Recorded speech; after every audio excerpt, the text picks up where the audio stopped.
গল্পের শুরুটা হয় এমন এক জনমানবহীন দ্বীপ থেকে, যেখানে মাটির চেয়েও বেশি আতঙ্ক মিশে আছে বাতাসে। আর এখানে চার বন্ধু প্রায়ই আসত এক বিশেষ উদ্দেশ্যে। তাদের কাজ ছিল বিপজ্জনক সব সাপ ধরা এবং তারপর সেগুলো চড়া দামে বিক্রি করে দেওয়া। সেদিনও তারা এই আশায় দ্বীপে পা রাখে যে বড় কোনো শিকার আজ তাদের হাতে ধরা পড়বে। এই জায়গা মোটেও নিরাপদ নয়, তবুও টাকার লোভ তাদের ভয়কে ছাপিয়ে যায়। দ্বীপে নেমেই তারা সাপ ধরার এক পুরনো কিন্তু কার্যকর কৌশল অবলম্বন করে। একটি মোরগের পায়ে মজবুত দড়ি বেঁধে সেটাকে মাটির নিচে থাকা এক সরু সুড়ঙ্গের ভেতর ধীরে ধীরে ঢুকিয়ে দেওয়া হয়।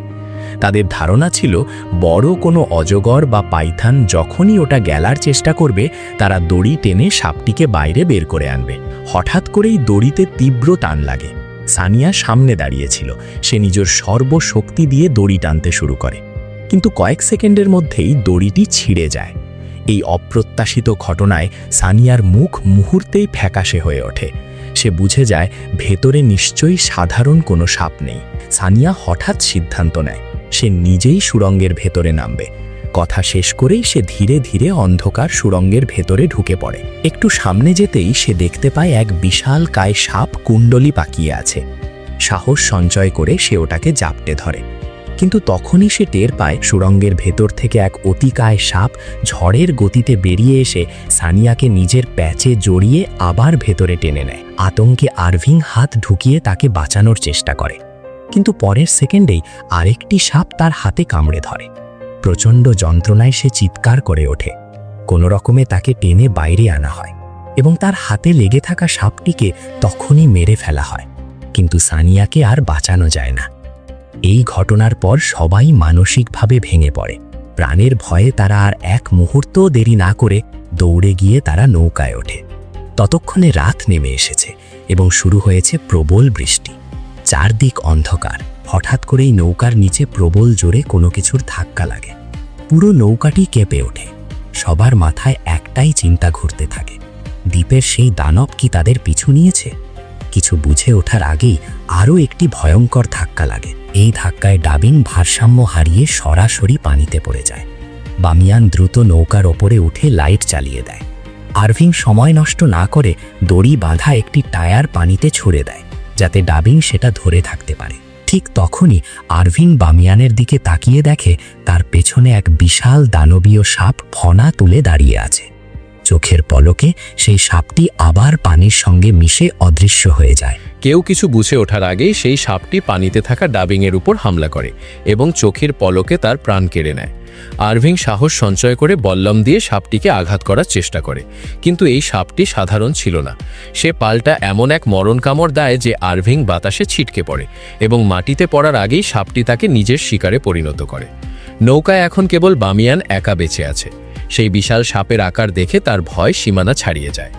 বামিয়ান কাঁপতে কাঁপতে সাপের কাছে প্রাণের ভিক্ষা চাইতে থাকে এবং বারবার বলতে থাকে যে তাকে ছেড়ে দিলে সে আর কোনোদিন সাপ ধরবে না। কিন্তু দানবটি থামে না।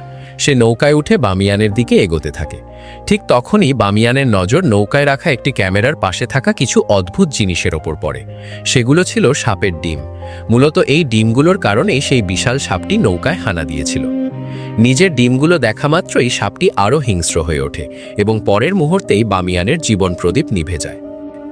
কয়েকদিন পর গল্পের মোড় ঘুরে যায় নতুন এক জায়গায়। এক মহিলা অত্যন্ত ঘাবড়ে যাওয়া অবস্থায় সেন নামক এক ব্যক্তি তার বাড়ির দিকে নিয়ে যাচ্ছিলেন। সেন ছিলেন একজন পেশাদার স্নেক রেস্কিউয়ার। সেই মহিলার বাড়িতে একটি বিপজ্জনক সাপ ঢুকে পড়েছিল, তাই তিনি সাহায্যের জন্য সেনকে ডেকে আনেন। বাড়িতে পা রাখতেই সেনের নজর পড়ে কিছু সাপের ডিমের ওপর। জিজ্ঞাসাবাদের পর জানা যায় সেই মহিলার স্বামী কোথাও থেকে এই ডিমগুলো কুড়িয়ে এনেছিলেন। সেন পরিষ্কার জানিয়ে দেয় যে এই ডিমগুলোর গন্ধে তেড়ে এসেই সাপটি বাড়িতে ঢুকেছে। তখনই ওপরের ঘর থেকে ধস্তাধস্তি শব্দ পাওয়া যায় এবং সেন দ্রুত সেখানে ছুটে যায়। ঘরের এক কোণে সেই মহিলাটির স্বামী এবং সন্তান ভয়ে কুঁকড়ে বসেছিল, আর তাদের সামনেই সেই বিষধর সাপটি ফনা তুলে দাঁড়িয়েছিল। সাপটি সেনের ওপরও হামলা করার চেষ্টা করে, কিন্তু সেন নিজের কাজে অত্যন্ত দক্ষ ছিলেন। মাত্র একটি দড়ির সাহায্যে কয়েক মুহূর্তের মধ্যে সেই সাপটিকে কবজা করে ফেলে। মহিলার সন্তান যখন স্বস্তির নিঃশ্বাস ফেলে সেনকে ধন্যবাদ জানায়, তখন সেন শান্তভাবে বলে, সাপেরা খারাপ হয় না, শুধু তোমার বাবাকে বলো আজ থেকে যেন সাপের ডিম আর কখনো চুরি না করে। এর পরপরই সেনের বন্ধু মাফিয়া সেখানে আসে এবং নিজের মোবাইল ফোনটি সেনের সামনে ধরে।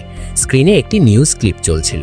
রিপোর্টে বলা হচ্ছিল যে কিছুদিন আগে সমুদ্রে ঘটানো এক রহস্যজনক ঘটনার পর পুলিশ এখন বামিয়ানের লাশ এবং তার কিছু জিনিসপত্র উদ্ধার করেছে। এই খবরটি দেখার পর সেন আর এক মুহূর্ত দেরি না করে সরাসরি ওয়াইল্ড লাইফ প্রোটেকশন অ্যাসোসিয়েশনের অফিসের দিকে রওনা দেয়। সেখানে সেন বামিয়ানের তোলা ছবিগুলো সবার সামনে রাখে এবং ব্যাখ্যা করে যে শরীরের দাঁতের দাগগুলো কোনো সাধারণ সাপের নয়। তার মতে এগুলো টাইটান পাইথনের শিকারের চিহ্ন, যার দৈর্ঘ্য প্রায় 15 মিটার পর্যন্ত হতে পারে। এই প্রজাতির সাপ পৃথিবীতে কেবল একটি জায়গাতেই পাওয়া সম্ভব, আর তা হলো স্নেক আইল্যান্ড। কিন্তু পরিবেশ রক্ষা বিভাগের সিনিয়র কর্মকর্তা ঝাও তার কথায় বাধা দেন। তার মতে আন্তর্জাতিক সাপ সংস্থার রেকর্ড অনুযায়ী এই বিশাল সাপগুলো প্রায় 58 বছর আগে পৃথিবী থেকে বিলুপ্ত হয়ে গেছে। সেন তর্কে না গিয়ে সরাসরি প্রমাণ হাজির করে। সে বামিয়ানের ক্যামেরা থেকে উদ্ধার করা শেষ ভিডিওটি চালিয়ে দেয়। ভিডিওতে পরিষ্কারভাবে সেই দানবীয় টাইটান পাইথনের ঝলক দেখা যাচ্ছিল। ভিডিওটি শেষ হতেই পুরো ঘরে নিস্তব্ধতা নেমে আসে। সবার চোখ বিস্ময়ে ছানাবড়া হয়ে যায়। এবার পরিস্থিতি পুরোপুরি বদলে যায়। সিদ্ধান্ত নেওয়া হয় যে ঝাও নিজে স্নেক আইল্যান্ডে যাবে এবং সত্যতা যাচাই করবে। তবে রওনা হওয়ার আগে ঝাও আরও একটি চমকপ্রদ তথ্য জানতে পারে। সেন কেবল একজন সাধারণ স্নেক রেস্কিউয়ার নয়, সে প্রাক্তন সেনা সদস্য এবং স্নেক কিংয়ের বংশধর হিসেবে পরিচিত। অন্যদিকে গল্পের মোড় ঘোরে এক নতুন দিকে। একটি বড় রিয়েল এস্টেট কোম্পানির মালিক প্যান 4টি নির্জন দ্বীপকে পর্যটন কেন্দ্রে রূপান্তর করার প্রস্তুতি নিচ্ছিল, যার মধ্যে এই স্নেক আইল্যান্ডও ছিল। প্যান এই প্রজেক্টে প্রচুর টাকা বিনিয়োগ করেছিল, তাই সে কোনোভাবেই পিছিয়ে যেতে রাজি ছিল না। এই কারণে সে জিন নামক এক ব্যক্তির সাথে দেখা করতে যায়, যে ব্ল্যাক মার্কেটে সাপ ধরে বিক্রির জন্য কুখ্যাত। প্যান জানতো যে ওই দ্বীপ থেকে সাপের বংশ ধ্বংস করতে হলে জিনের মতো লোকেরই প্রয়োজন। প্যান জিনের সামনে সোনার মোহর রেখে পরিষ্কার জানিয়ে দেয় যে কোনো মূল্যে সেনকে থামাতে হবে। যদি সেন প্রমাণ করে দেয় যে দ্বীপে টাইটান পাইথন আছে, তবে প্যানের কোটি কোটি টাকার প্রজেক্ট ধূলিসাৎ হয়ে যাবে। জিন আত্মবিশ্বাসের সাথে জানায় সে এমন পরিস্থিতি হতেই দেবে না। পরের দিন ঝাও এবং তার বন্ধু মাফিন একটি নৌকায় সেই ভয়ঙ্কর দ্বীপের দিকে রওনা দেয়। যাত্রাপথে সেন দূরবীন দিয়ে চারপাশ লক্ষ্য করার সময় দূরে অন্য একটি নৌকা দেখতে পায়। ভালো করে লক্ষ্য করে সে বুঝতে পারে যে জিন তার গুন্ডাদের নিয়ে একই দিকে যাচ্ছে। সেন তখনই বুঝতে পারে জিন এবং প্যানের মধ্যে কোনো ডিল হয়েছে। দ্বীপে পৌঁছানোর পর জিন তার লোকদের নিয়ে আস্থানাগারে এবং টাইটান পাইথনকে ধরার পরিকল্পনা করতে থাকে। সবকিছু তাদের নিয়ন্ত্রণে মনে হলেও পরিস্থিতি দ্রুত পাল্টাতে শুরু করে। জিনের এক লোক মুতা দূরে কিছু প্রাকৃতিক কাজ করতে গিয়ে তার কুকুরটির অদ্ভুত আচরণ লক্ষ্য করে। মুহূর্তের মধ্যে কুকুরটি দড়ি ছিঁড়ে ঝোপের মধ্যে ঢুকে যায় এবং আর ফিরে আসে না। কিছুক্ষণ পর মুতা টলতে টলতে টেন্টের দিকে ফিরে আসে এবং তার পেছন থেকে এক বিশাল কোবরা বেরিয়ে আসে। ঠিক তখন পাশের টেন্ট থেকে একটি ভাই বোন সহ 3 জন বেরিয়ে আসে। তারা রক পেপার সিজার খেলা খেলে সিদ্ধান্ত নেয় যে জিতবে সেই বিশাল কোবরাটিকে ধরবে। হং নামের ব্যক্তি জিতে কোবরাটিকে দ্রুত কাবু করে ব্যাগে বন্দি করে এবং জিনের হাতে তুলে দেয়। সেন সেখানে হাজির হয়ে জিনকে নির্দেশ দেয় কোবরাটিকে এখনই মুক্ত করতে। জিন বিদ্রুপ করে চ্যালেঞ্জ করে এবং পরের মুহূর্তেই শুরু হয় হাতাহাতি। সেনের সামরিক প্রশিক্ষণ দৃশ্যমান হয়। মুহূর্তের মধ্যে সে জিনকে কাবু করে ব্যাগটি ছিনিয়ে নেয়। জিনের গুন্ডারা অস্ত্র উঁচু করে সেন, মাফিন এবং ঝাওয়ের দিকে তাকালে জিন তাদের থামিয়ে দেয়। সেন এবং তার দল কোবরাটিকে নিরাপদে জঙ্গলে মুক্ত করে দেয় এবং রাতভর টাইটান পাইথনের অস্তিত্বের প্রমাণ খুঁজতে থাকে। রাত গভীর হলে প্রবল বৃষ্টি শুরু হয়। সেন তাদের পুরনো কটেজে নিয়ে যায়। 3 জন সাবধানে কটেজ পরীক্ষা করতে থাকে এবং একটি মানুষের লাশ দেখতে পায়। এটি আরভিংয়ের লাশ। ঝাও নিশ্চিত করে তার মৃত্যু কোনো সাধারণ আঘাত নয়, বরং বড় কোনো সাপের কাজ। সেন নেটওয়ার্ক পেলেই পুলিশকে খবর দেয় যাতে আরভিংয়ের শেষকৃত্য সঠিকভাবে করা যায়। কটেজের দেয়ালে তারা একটি বিশাল গর্ত দেখে, যা নিরাপত্তার জন্য ভারী আসবাবপত্র দিয়ে আটকানো হয়। ঝাও কাপড় বদলাতে গিয়ে অদ্ভুত অনুভূতি হয়, কেউ আড়াল থেকে তাকাচ্ছে। পরে সেন এবং মাফিনকে সে জানায়। খাবারের সময় মাফিন সেনের দাদাজানের সিন্দুক থেকে একটি ছবি খুঁজে পায়, যেখানে টাইটান পাইথন দেখা যাচ্ছে। হঠাৎ বাইরে থেকে দরজা বন্ধ হয়ে যাওয়ায় তারা বিপদ অনুভব করে। কাপড়ের নিচে একটি বিষধর সাপ ফোঁস করছে। সেন দ্রুত সাপটি ধরে দূরে ফেলে, কিন্তু অন্য সাপ মাফিনকে কামড়ে। সেন অ্যান্টিডোট ব্যবহার করে পরিস্থিতি নিয়ন্ত্রণে আনে। তবে লুকিয়ে থাকা জিনের লোক সেনকে ইনজেকশন দেয়। শরীর অবশ হয়ে যায়। ঝাওকে জোর করে কটেজ থেকে বের করার চেষ্টা করা হলেও ঝোপ থেকে টাইটান পাইথন আসে এবং লুকিয়ে থাকা আক্রমণকারীকে জঙ্গলের ভেতরে টেনে নিয়ে যায়। ঝাও বেঁচে কটেজে ফিরে আসে এবং সেন ও মাফিনকে অ্যান্টিডোট দিয়ে প্রাণ বাঁচায়। পরদিন সকালে তারা আবার টাইটান পাইথনের খোঁজে বের হয়।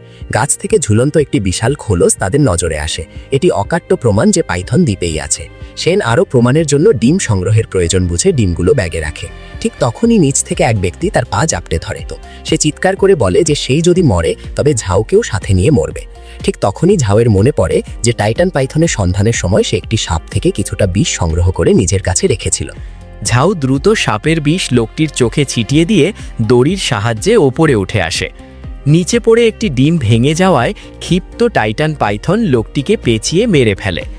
গুহা থেকে বেরিয়ে ঝাউ শেন ও মাফিনের গাড়িতে ওঠে, কিন্তু সে লুকিয়ে পাইথনের একটি ডিম সাথে নিয়ে আসে। পাইথনটি তাদের পিছু নিলে মাফিন ব্যাগে ডিমটি খুঁজে পায়। ঝাউ ডিমটি ছাড়তে রাজি না হয়ে মাফিনের গলায় ছুরি ধরে শেনকে গাড়ি চালাতে বাধ্য করে, কিন্তু কিছুক্ষণ পর সে গাড়ি থেকে লাফিয়ে পালিয়ে যায়। এরপর জিনের লোকেরা ঝাউকে ঘিরে ফেলে এবং জানা যায় ঝাউ আসলে পাইথনের ডিম চুরির কন্ট্রাক্টে এসেছিল। জিন শেন, মাফিন ও ঝাউকে বন্দি করে এবং পাইথনকে আকৃষ্ট করতে শেন ও মাফিনের ওপর রক্ত ঢেলে কন্টেনারে আটকে রাখে। বিশাল পাইথনটি সেখানে পৌঁছালে শেন কৌশলে বাঁধন খুলে মাফিন সহ বের হওয়ার চেষ্টা করে, কিন্তু জিন বাইরে থেকে দরজা আটকে দেয়। ঝাউ অনুতপ্ত হয়ে তাদের বাঁচাতে ফিরে আসে এবং কন্টেনারের ওপরের জানালা খুলে দেয়। শেন ও মাফিন বের হয়ে জিনের লোকেদের ওপর ঝাঁপিয়ে পড়ে এবং এক পর্যায়ে পাইথনটি কন্টেনার থেকে বেরিয়ে পুরো এলাকাকে রণক্ষেত্রে পরিণত করে। পাইথনটি জিনের ভাই হংকে মেরে ফেললে জিন প্রতিশোধ নিতে শেনের ওপর হামলা করে। ঝাউ ডিমটি নিয়ে নৌকার দিকে পালালে জিন তাকে ধরে ফেলে এবং আধমরা করে পিটিয়ে পিঠে ছুরি বসিয়ে দেয়। শেন ও মাফিন সেখানে পৌঁছে জিনের সাথে লড়াইয়ে লিপ্ত হয়। এক পর্যায়ে শেন বুঝতে পারে ডিম ফেরত না দিলে রক্ষা নেই। উন্মাদ জিন পাইথনের সামনে দাঁড়ালে সেও সাপের শিকারে পরিণত হয়। পাইথনটি নিজের ডিম ফিরে পেয়ে শান্তভাবে জঙ্গলে চলে যায়। ঝাউ নিজের ভুলের জন্য ক্ষমা চায় এবং শেনকে দ্বীপটি রক্ষার প্রমাণের কথা জিজ্ঞেস করে। শেন বুঝতে পারে কোনো কিছুকে বাঁচাতে হলে তা দুনিয়ার আড়ালে রাখাই শ্রেয়, তাই সে দ্বীপটির অস্তিত্বের একমাত্র প্রমাণ সেই পুরনো ছবিটি সমুদ্রের গভীরে ছুঁড়ে ফেলে দেয়, যার মাধ্যমে শেষ হয় এই রোমাঞ্চকর উপাখ্যান। তো গল্পটি ভালো লাগলে একটি লাইক ও সাবস্ক্রাইব করে পাশেই থাকবেন।